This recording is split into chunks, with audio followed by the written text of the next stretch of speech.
Assalamualaikum warahmatullahi wabarakatuh.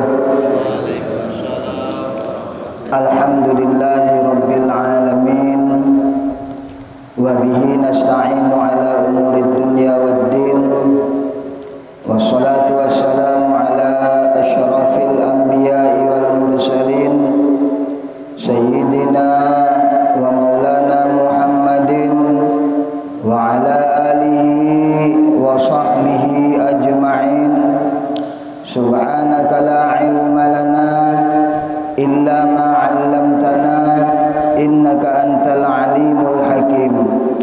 Rabbi shrah li sadri wa yassir li amri wahlul 'uqdatam min lisani yafqahu qawli bijahin nabi wa ali. Yang kami muliakan para habaib, wabil khusus Al-Habib Hasan Al-Haddad. Yang kami muliakan para imam masjid, para pemuka agama, tokoh masyarakat, bapak-bapak, ibu-ibu, hadirin hadirat rahimakumullah. Alhamdulillah, puji dan syukur senantiasa kita panjatkan kehadirat Allah Subhanahu wa ta'ala atas limpahan segala nikmatnya kepada kita semua, sehingga pada subuh hari yang penuh barakah ini kita masih diberikan oleh Allah Subhanahu wa ta'ala banyak nikmatnya.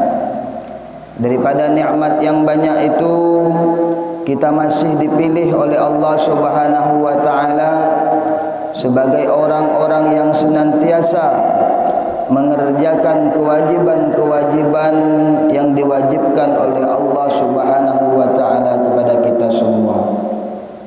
Hadirnya kita pada subuh hari yang berbahagia ini merupakan nikmat yang besar dari Allah Subhanahu wa ta'ala. Mudah-mudahan kita yang hadir pada subuh hari ini merupakan orang-orang yang dipilih oleh Allah Subhanahu wa ta'ala, yang senantiasa mendapatkan taufik dan hidayah dari Allah Subhanahu wa ta'ala.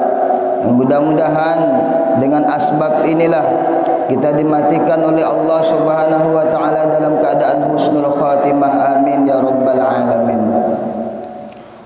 Salat subuh secara berjamaah ini adalah merupakan sesuatu yang berat, karena memang pahalanya besar di sisi Allah Subhanahu wa ta'ala. Pahalanya besar di sisi Allah Subhanahu wa ta'ala. Dalam sebuah hadis, Ar-Rasul sallallahu alaihi wasallam bersabda, "Man shallal isya jama'atan faka'annama ahya nisfal laili, wa man shallal fajra jama'atan faka'annama ahya laila kullaha," atau kama qala sallallahu alaihi wasallam. Nabi bersabda, barang siapa yang melaksanakan solat isya secara berjamaah, maka seakan-akan ia beribadah separuh malam. Wa man ahyal fajra jama'atan faka'annama ahyal laila kullaha. Barang siapa yang solat subuh secara berjamaah, maka seakan-akan ia solat sepanjang malam. Ini merupakan pahala yang besar dari Allah Subhanahu wa ta'ala. Bahkan dalam hadis yang lain Rasul sallallahu alaihi wasallam bersabda, "Man shallal fajra fi jama'atin thumma yaqudu fi musallahu yadhkuruna Allah ta'ala hatta tatlu'ul fajra thumma yusalli rak'ataini kana lahu ajral hajjati wal umrati tammatan atau kama qala sallallahu alaihi wasallam." Dalam sebuah hadis juga Rasul mengatakan, barang siapa yang solat subuh secara berjamaah, kemudian setelah solat subuh itu dia duduk, yaqudu fi musallahu, dia duduk di tempat solatnya, yadhkurunallaha, dia berzikir kepada Allah Subhanahu wa taala. Dan termasuk zikir yang paling afdal adalah kita mengkaji ilmu, kita bermudzakarah, mendekatkan diri kepada Allah Subhanahu wa taala dengan mengkaji ilmu-ilmu Allah Subhanahu wa taala hatta tatlu'u syamsa. Jadi dia duduk setelah subuh berzikir kepada Allah Subhanahu wa taala sampai terbitnya matahari. Thumma yusalli rak'ataini, kemudian ketika terbit matahari dia solat 2 rakaat. Kana lahu, maka dia akan mendapatkan ajral hajjati, dia akan mendapatkan pahala orang yang naik haji, wal umrah, dan umrah, tamatan kata Rasul sallallahu alaihi wasallam. Maka barang siapa yang solat subuh secara berjamaah, kemudian setelah subuh itu dia tidak beranjak dari tempat solatnya, dia berzikir kepada Allah Subhanahu wa taala kemudian sampai terbitnya matahari. Setelah terbit matahari dia solat 2 rakaat, yang ini dinamakan dengan solat isyraq menurut sebagian ulama. Maka ketika itu kita lakukan, kita akan mendapatkan pahala orang yang haji dan umrah secara sempurna. Bayangkan Bapak Ibu sekalian, alangkah besarnya pahalanya. Makanya wajar solat subuh ini adalah solat jamaah yang paling sepi. Ya. Jadi kalau seandainya mau acara tadi bilang memang tak ramai, itu syukur ini udah ramai. Biasa-biasanya solat subuh ini hanya didominasi 1 orang. Dia yang azan, dia yang qomat, dia menjadi imam sekaligus plus jadi makmum. Artinya cuma sendiri yang solat tu kan. Ini alhamdulillah masih ramai ini yang solat. Ya. Karena memang keutamaannya besar dan dikatakan oleh para ulama solat jamaah yang paling afdal adalah solat jamaah subuh, dan paling subuh yang paling afdal adalah subuh Jumat. Kemudian orang yang solat subuh senantiasa menjaga solat subuh secara berjamaah, maka insya Allah dia akan dijamin akan meninggal dalam keadaan husnul khatimah. Dalam sebuah hadis Rasul sallallahu alaihi wasallam mengatakan, man shallal fajra fi jama'atin, man shallal fajra fi jama'atin faka'annama kana lahu fi dhimmatillah, atau kama qala sallallahu alaihi wasallam. Barang siapa yang solat subuh secara berjamaah, maka dia berada di penjagaan Allah Subhanahu wa taala. Dalam ini ulama berkomentar, yang dikatakan dengan penjagaan Allah adalah penjagaan dari iman. Maka insya Allah orang yang istiqomah solat subuh secara berjamaah, maka 1 hari itu Allah jaga dia dari imannya, dan apabila pada hari itu sampai ajalnya, maka dia akan meninggal dalam keadaan husnul khatimah. Mudah-mudahan kita semua yang hadir ini dijadikan oleh Allah Subhanahu wa taala, diberikan oleh Allah Subhanahu wa taala sebagai orang-orang yang senantiasa beramal soleh dan meninggal dalam keadaan husnul khatimah. Amin ya rabbal alamin.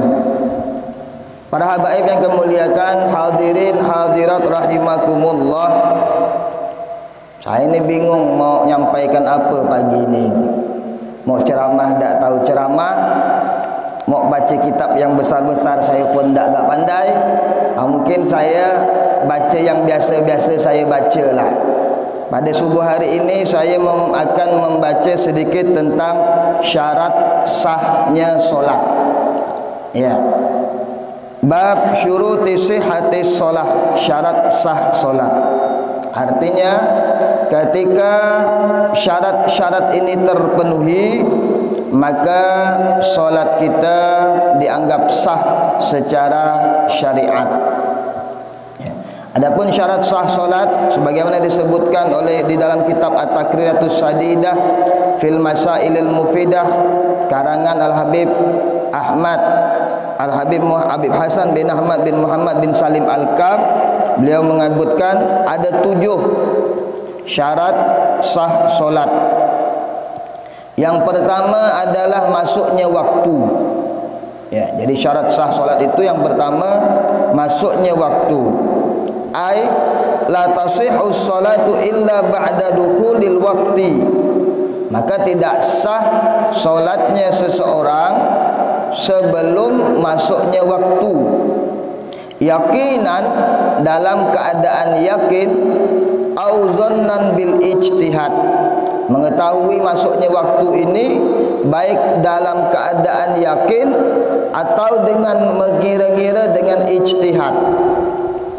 Adapun cara mengetahui masuknya waktu ini di sini disebutkan ada 6 cara.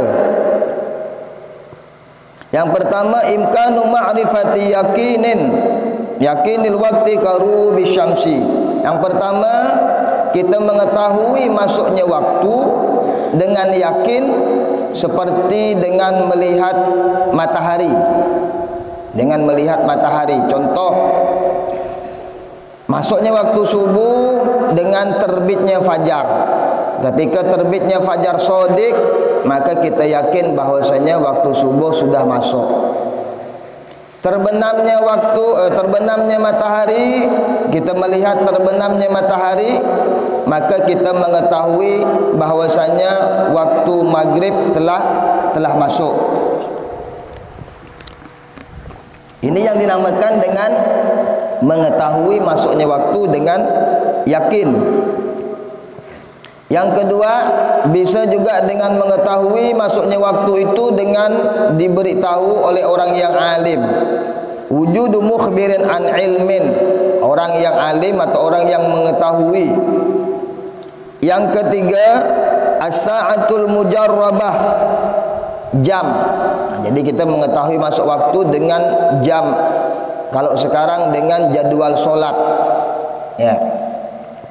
Awil muadzini siqah fil ghaib, atau muadzin yang thiqah, muadzin yang bisa dipercaya.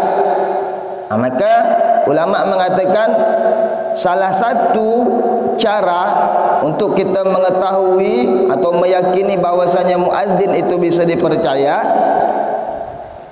setelah kita mendengar beberapa azan.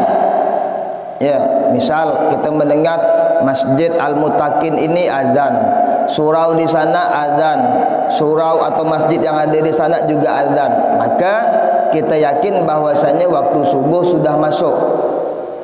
Tapi kalau cuma Masjid Al-Mutakin saja yang azan, masjid yang lain-lainnya belum azan, bisa jadi yang azan ni lagi ngigau, bangun tidur, lihat jam, dia lihat jam 4 langsung azan gitu kan, ternyata baru jam 3 misalkan.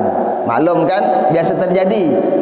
Mungkin siapa, Ustaz Hayatullah, karena rumah samping masjid ni kan, entah kadang ngigau apa, dia mimpi udah masuk waktu solat, tak tengok jam lagi azan misalkan.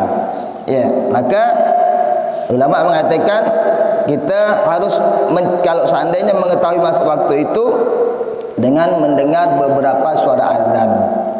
Ya. Kemudian yang keempat, imkanul ijtihad minal basir. Ya, bisa berijtihad. Jadi ijtihad. Kalau seandainya jam tidak ada, matahari tidak bisa dilihat, atau misalkan cuaca tidak mendukung, kemudian jadwal solat tidak ada, orang yang azan tidak kedengaran, maka kita boleh berijtihad. Berijtihad dengan apa? Misal kita berada di dalam hutan,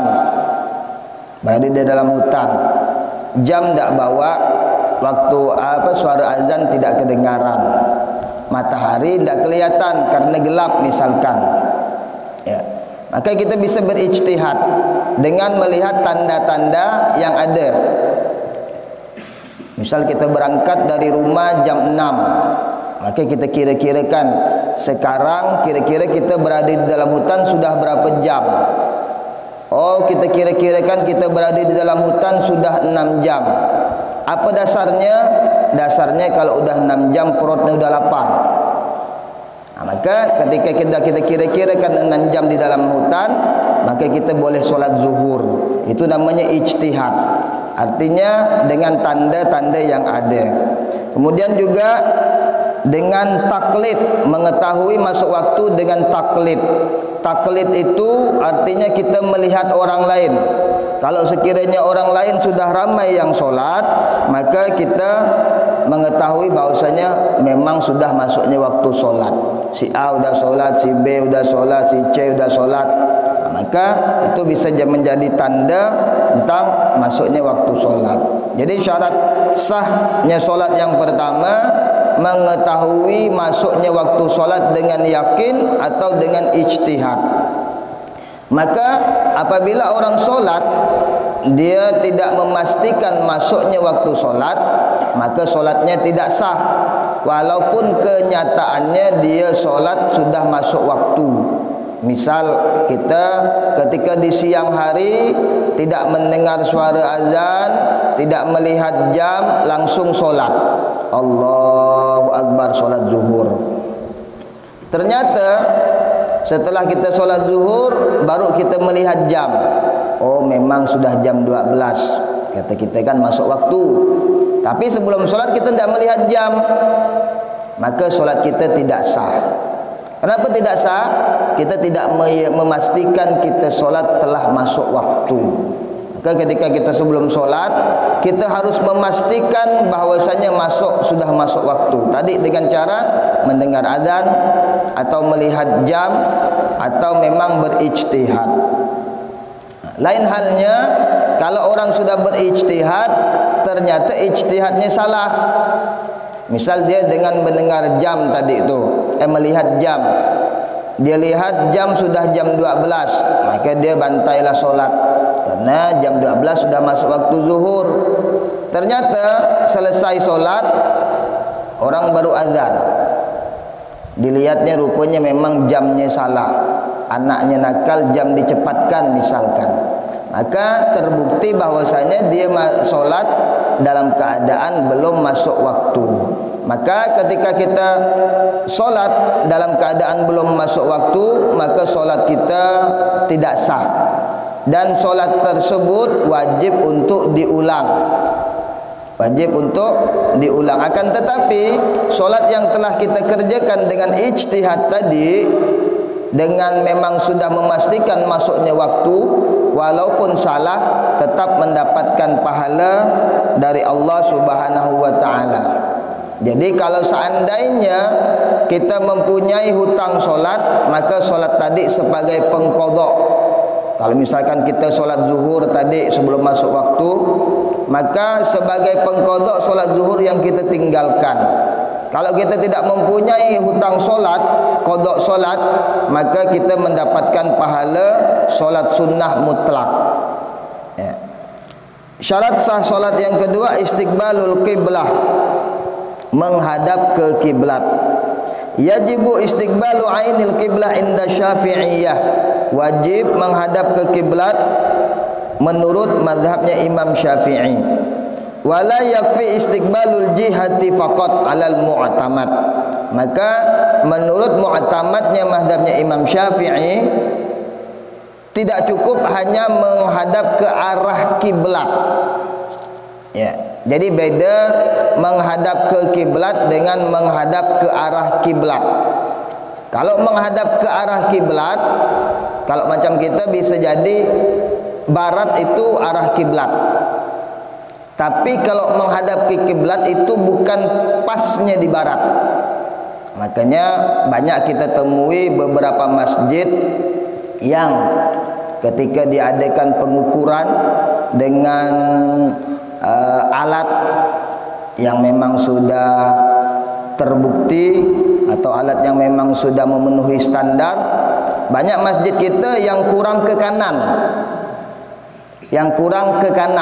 maka di sini arah kiblat kita itu bukannya di barat, tapi 30 derajat. Kalau arah barat 30 derajat ke kanan. Nah, itu kurang lebih seperti itu. Itu arah kiblat. Apa itu jihatul kiblat? Kaifiyatu istiqbalil kiblah lil musalli, tata cara menghadap kiblat bagi orang yang solat. Yang pertama, idza kana qa'iman au qa'idan fa bisadri.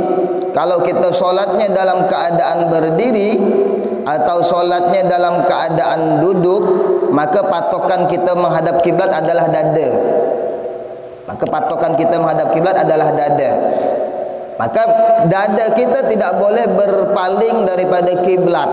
Kalau dada kita berpaling daripada kiblat, maka solat kita batal. Nah, ini perlu kita perhatikan.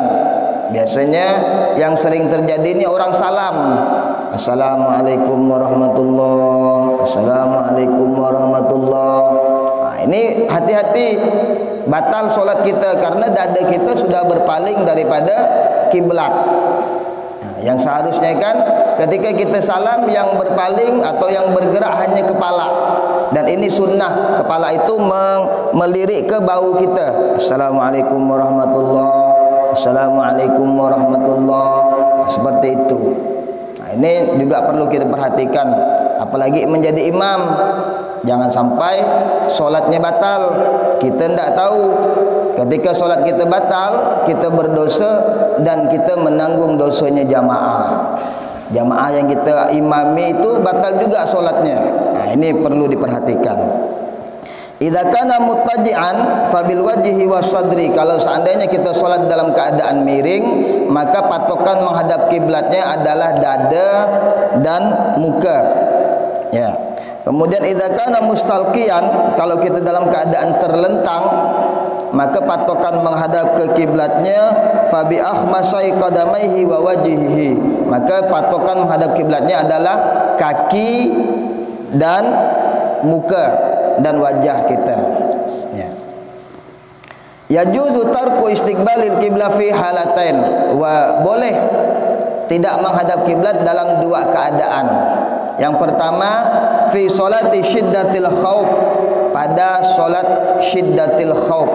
Solat syiddatil khauf ini solat dalam keadaan bahaya, solat dalam keadaan ketakutan.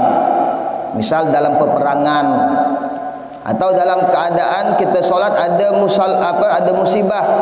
Kita sedang solat ada gempa bumi, boleh kita lari, jangan kita tunggu dalam masjid nih.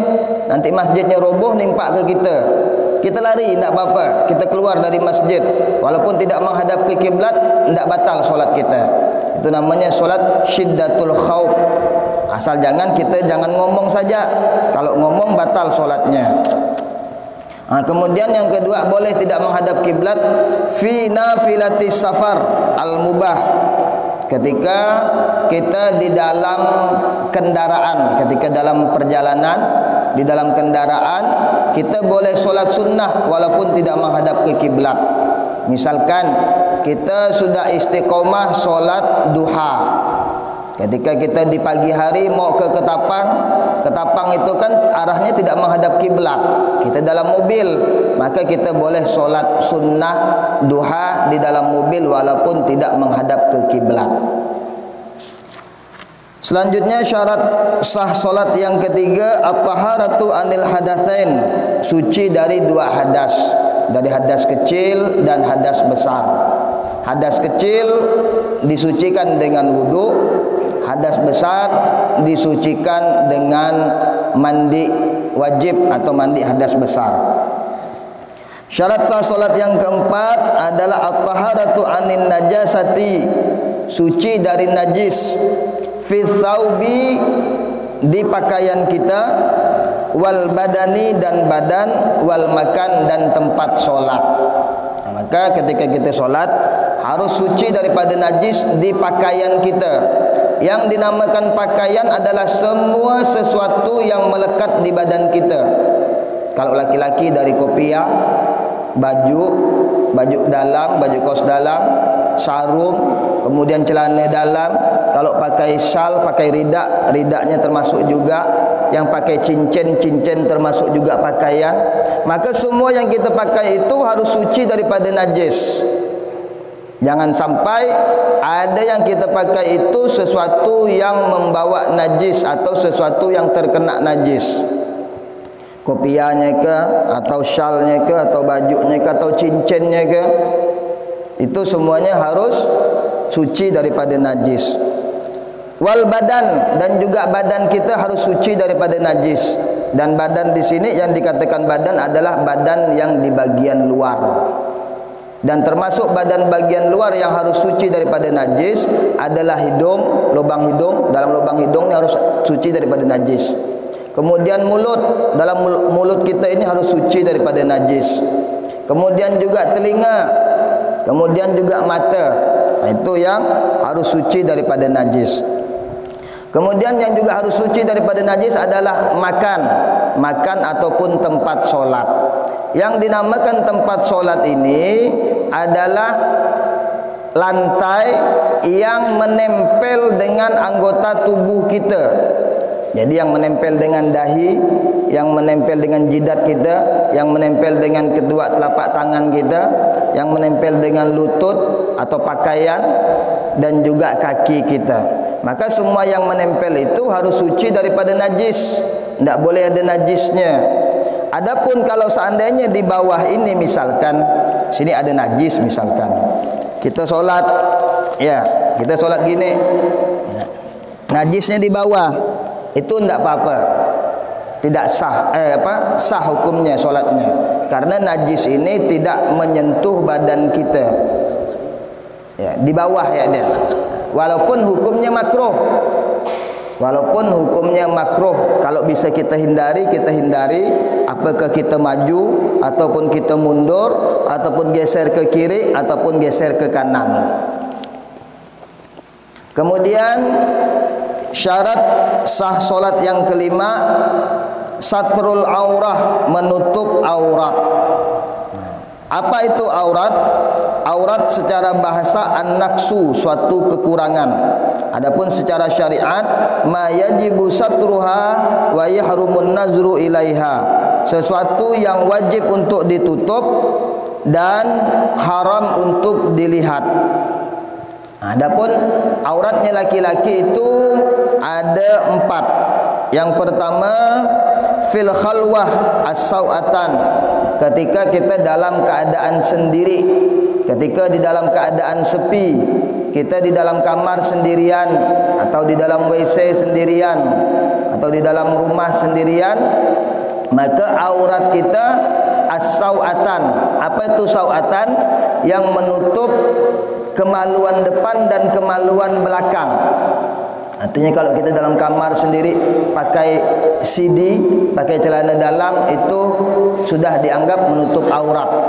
Kita dalam WC sendirian, jadi menutup aurat, memakai CD sudah dianggap menutup aurat.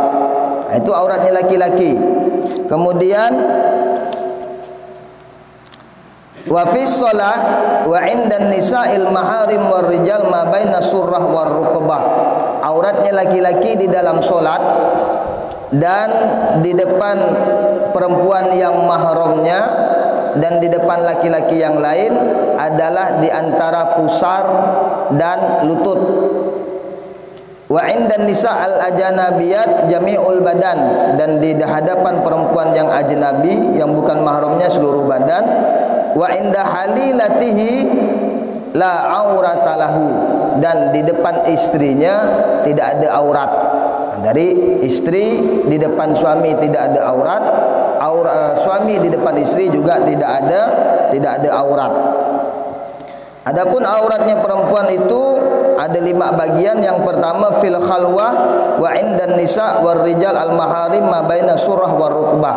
Ketika dalam keadaan sendirian, perempuan dalam keadaan sendirian di dalam kamar atau di dalam rumah sendirian atau di dalam WC sendirian, maka auratnya atau di depan perempuan lain atau di depan laki-laki yang mahram, auratnya di antara pusar dan lutut.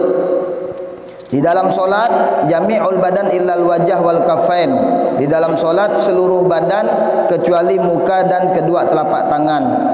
Wa indal rijal al janabib jami'ul badan, dan ketika di hadapan laki-laki yang bukan mahram seluruh badan, dan ketika di hadapan suaminya tidak ada aurat.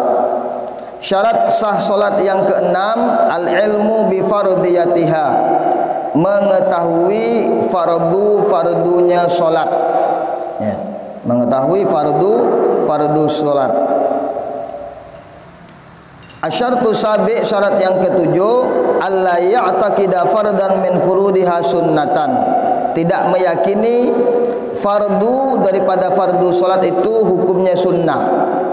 Nah, jadi ini ada 4 keadaan. Taratan ya'taqidu anna jami'a af'ali shalah furud fatasihu salatuhu. Ada orang yang punya keyakinan semua gerakan solat itu atau semua rangkaian solat itu hukumnya wajib, maka solatnya sah. Dia tidak ada beda-bedakan, semuanya dianggap wajib. Dari takbir sampai salam itu dianggap wajib, maka hukum solatnya sah. Bagian yang kedua, wa taratan ya'taqidu anna jami'a af'ali shalah sunnah fala tasihhu salatuhu.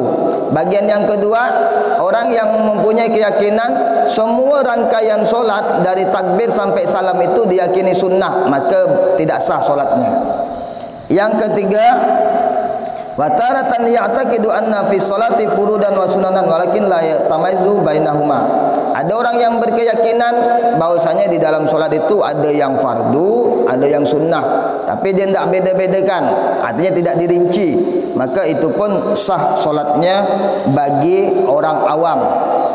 Tapi bagi orang yang berilmu maka tidak sah solatnya menurut Imam Ibnu Hajar. Wa taratan ya'taqidu anna wahidan min ruku' wal i'tidal sunatan wa lam yu'ainu fatasihu salatuhu. Jadi itu ada beberapa perincian. Mungkin sampai di sini.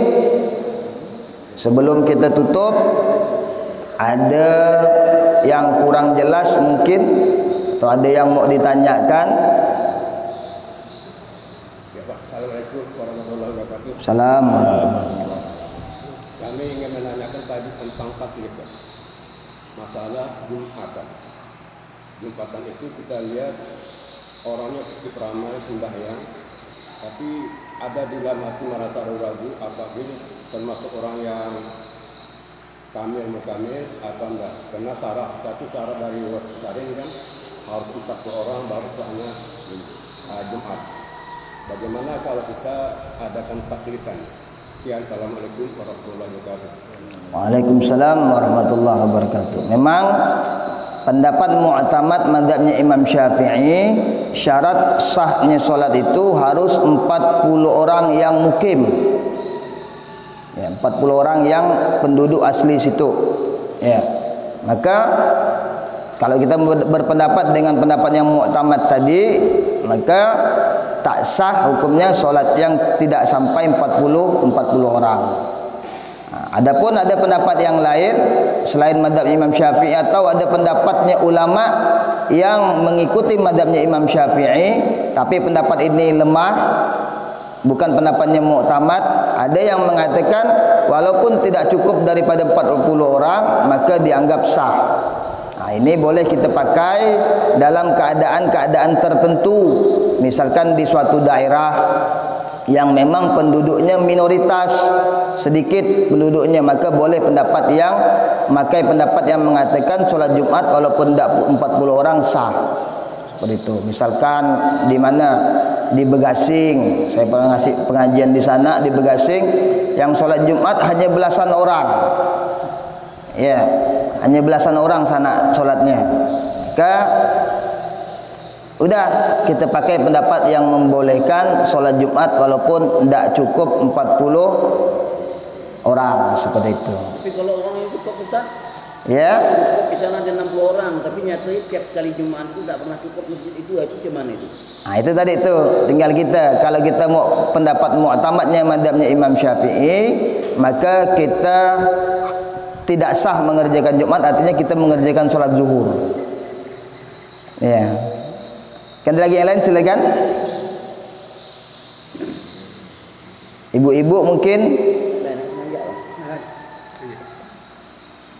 itu udah tahu tadinya mungkin tidak cukup seperti Bekasi 40 orang, tapi dia dirikan masjid. Bagaimana itu? iya. Nah, jadi gini, mendirikan masjid sebenar-benarnya, mendirikan masjid tidak harus mendirikan Jumat.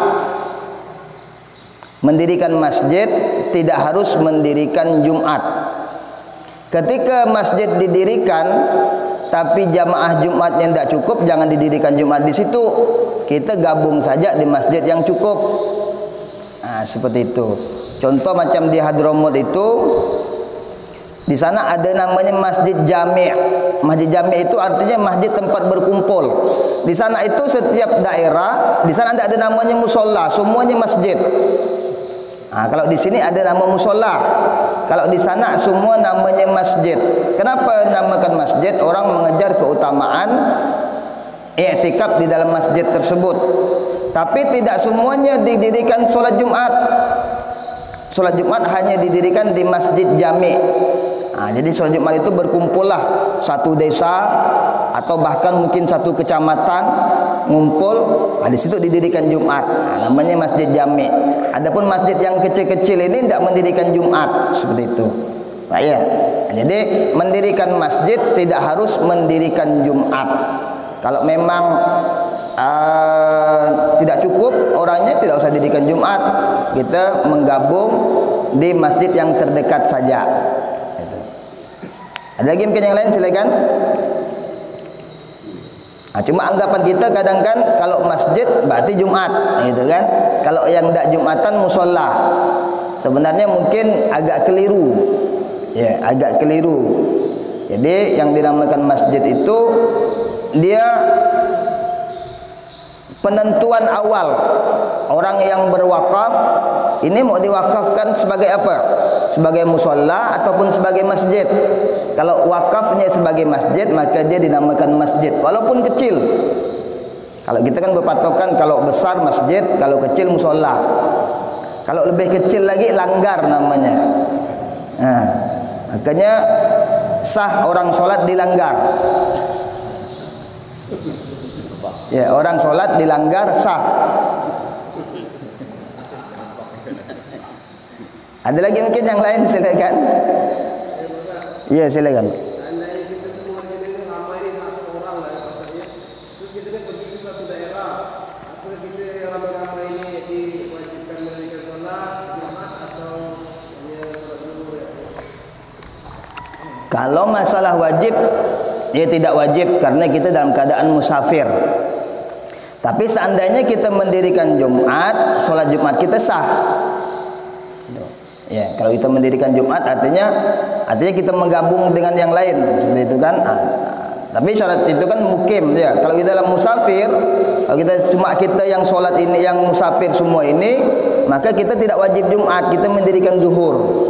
Gitu. Ya, karena kita dalam keadaan musafir semuanya. Ya. Tapi seandainya kita menggabung dengan yang lain, yang memang di situ didirikan Jumat, maka sah sholat Jumat kita. Ini kita walaupun tidak wajib Jumat, seandainya kita mendirikan Jumat, Jumat kita sah, kita tidak perlu sholat zuhur lagi. Ada lagi yang lain mungkin? Nah, kalau tidak ada mungkin kita cukupkan sampai di sini. Mudah-mudahan pengajian ini mendapatkan keberkahan dan mendapatkan keridhaan dari Allah Subhanahu wa taala. Kita tutup dengan doa kafaratul majlis. Subhanakallahumma wa bihamdika asyhadu an la ilaha illa anta astaghfiruka wa atubu ilaik. Allahumma shalli wa sallim ala sayyidina wa maulana Muhammad.